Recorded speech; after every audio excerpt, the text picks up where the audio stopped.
Bonjour à tous, il est 13h, soyez les bienvenus dans ce journal. Combat, une soixantaine de Belges ont décidé de déposer plainte en juillet dernier. Ils avaient voulu se rendre en Palestine avec d'autres militants venus du monde entier et ils voulaient dénoncer le blocus de la Cisjordanie. Un voyage difficile, les ennuis ont débuté, on le voit sur ces images, dès l'arrivée à l'aéroport à Bruxelles. Et puis une fois sur place, ces Belges ont été arrêtés et emprisonnés. Alors Sébastien Courtois, vous les représentez sur notre plateau ce midi. Ils ont connu des moments difficiles sur place à l'époque cet été.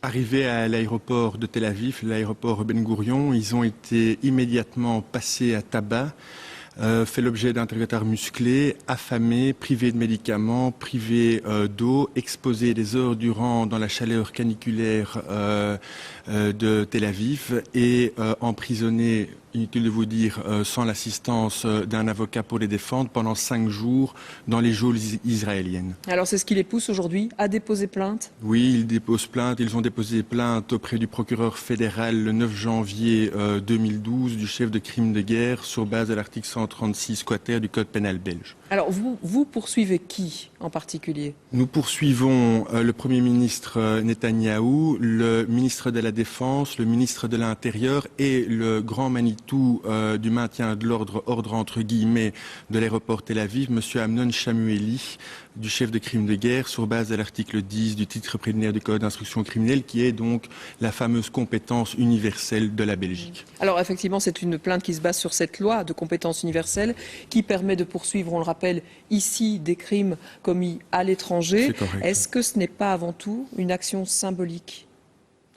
Non, nous attendons en réalité de trouver un magistrat courageux qui appliquera la loi et qui se basera sur les textes légaux. On a tous les moyens légaux pour agir en Belgique. Le courage et la volonté politique, c'est autre chose. Notamment, nous nous souvenons de Monsieur Le Terme qui n'a rien fait, alors qu'il est Premier ministre de l'État belge, rien fait pour des victimes belges de crimes de guerre à l'étranger, hormis se rendre en Israël pour y ramper de façon particulièrement couarde devant les responsables de ces crimes de guerre. Mais vous pensez vraiment que ces responsables que vous attaquez aujourd'hui vont venir en Belgique pour se défendre, qu'ils vont pouvoir être convoqués et que ça va pouvoir se faire ? Non, M. Netanyahou dispose d'ailleurs d'une immunité de poursuite, les autres responsables non. On va d'abord obtenir un procès, puis les faire condamner et puis émettre un mandat d'arrêt contre eux. Et le jour où ils ne seront plus en fonction et où les mentalités auront suffisamment évolué, ils pourront éventuellement faire connaissance des prisons belges comme ils ont fait prendre connaissance aux prisons, des prisons israéliennes à mes clients. On vous sent quand même très remonté, visiblement, contre cette situation et parfois ces affaires qui n'aboutissent pas. À titre personnel, chacun a évidemment des principes directeurs dans sa vie, mais je n'aime pas la lâcheté et j'estime que les responsables politiques belges se sont distingués par une grande lâcheté. Il est facile de claironner que nous avons une loi de compétence universelle et de s'ériger en conscience mondiale. Je constate que nous poursuivons des dirigeants africains en Belgique.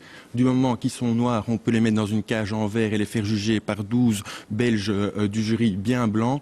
Mais quand il s'agit de l'État d'Israël et que les victimes ne sont après tout que des Belges musulmans, c'est une autre paire de manches. Nous espérons que justice soit rendue à tous nos citoyens belges, même s'ils sont d'origine immigrée ou que leur religion soit la religion musulmane. Merci Sébastien Courtois d'être venu nous parler de cette action, de cette plainte qui a donc été déposée par une soixantaine de Belges.